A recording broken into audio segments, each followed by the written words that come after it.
Vamos falar hoje de um assunto que não é só um detalhe teológico, sabe? Segundo o material que a gente analisou, o ponto central que separa a religião de uma realidade espiritual viva. Não é uma ideia secundária, não. É o coração do cristianismo, um ponto de ruptura total entre a morte e a vida. E por que isso é tão central? Bom, a razão vem direto de uma frase do próprio Cristo. O que chama a atenção aqui é o quão categórica, o quão direta é essa afirmação. Não tem meio termo, não tem talvez. É uma condição absoluta, não é uma sugestão. Essa ideia, vamos ser sinceros, bate de frente com a nossa cultura de autoajuda, né? Aquele papo de seja sua melhor versão. O material que analisamos deixa bem claro. Não se trata de melhorar um pouco, ou fazer uns ajustes ou evoluir moralmente. A proposta é muito, mas muito mais radical. É uma questão de morte e recriação total. Uma mudança no próprio ser da pessoa. Mas o que é exatamente esse novo nascimento? A definição que a gente vê aqui é bem direta. É uma intervenção divina, uma obra sobrenatural. O texto base lembra daquela passagem em João que diz que isso não vem da vontade da carne, nem da vontade do homem, mas de Deus. E isso, olha, destrói qualquer ilusão de que alguém pode, por conta própria, conquistar a salvação. E para a gente entender de verdade o que o novo nascimento é fundamental a gente entender também o que ele não é. O material que a gente analisou aponta vários enganos bem comuns que acabam confundindo o conceito principal.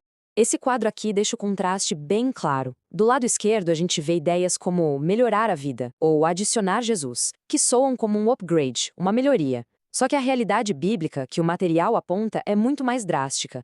É substituir sua vida, é substituição total. Pense assim, não é reformar uma casa, é demolir tudo e construir uma casa completamente nova no lugar. E outro ponto crucial, a diferença entre uma experiência emocional e uma mudança de natureza. Uma coisa é sentir algo, outra coisa é ser diferente. Ok, mas como essa transformação toda acontece? A fonte descreve um processo bem claro, em 3 etapas que acontecem em sequência. Vamos entender como se funciona. O primeiro passo é a morte. O velho eu, como o texto chama, não é consertado, não é melhorado. Ele é crucificado. É uma ruptura total. Depois vem a regeneração, aqui onde algo novo é criado de fato, uma nova natureza com novos desejos, novas inclinações. E, finalmente, a evidência, porque uma mudança interna tão profunda assim não fica escondida, ela se manifesta do lado de fora. Essa citação de Ezequiel é a imagem perfeita dessa etapa da regeneração. Perceba a linguagem, não é um reparo, é uma substituição completa. Tira o coração de pedra e dá um coração de carne, um coração que sente, que responde às coisas de Deus. Agora, se a natureza de uma pessoa muda, seu padrão de vida também tem que mudar? Faz sentido, né?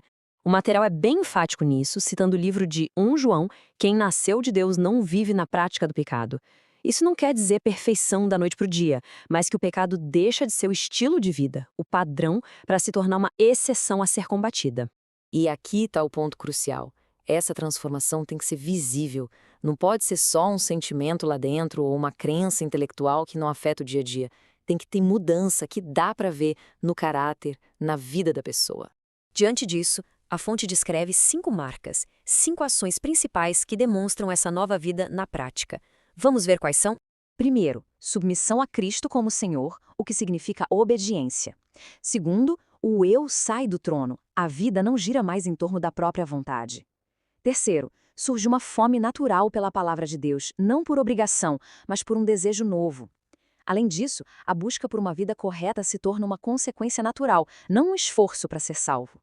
E por fim, a perseverança, porque é o começo de uma jornada e não um evento único que acaba ali. Isso nos leva a uma conclusão bem forte baseada no livro de Tiago. Se uma fé não resulta em transformação, a fonte argumenta que, biblicamente, ela é considerada morta. A mudança não é um bônus opcional, é a prova de que a fé está viva. Então, agora a gente move o foco da teoria para a aplicação pessoal, para aquilo que a fonte chama de realidade existencial. O material apresenta um alerta bem sério. É perfeitamente possível ter toda a aparência externa, a cultura, a linguagem, o jeito de uma religião, sem ter passado pela transformação interna e real do novo nascimento. E assim a gente termina com a pergunta que a fonte propõe. Não para a gente responder pelos outros, mas para uma reflexão pessoal. A questão aqui não é conhecimento teológico, mas transformação real. Houve essa ruptura com o velho eu, existem as evidências concretas, porque no fim das contas, a questão fundamental não é o quanto se sabe sobre Deus, mas se de fato se nasceu dele.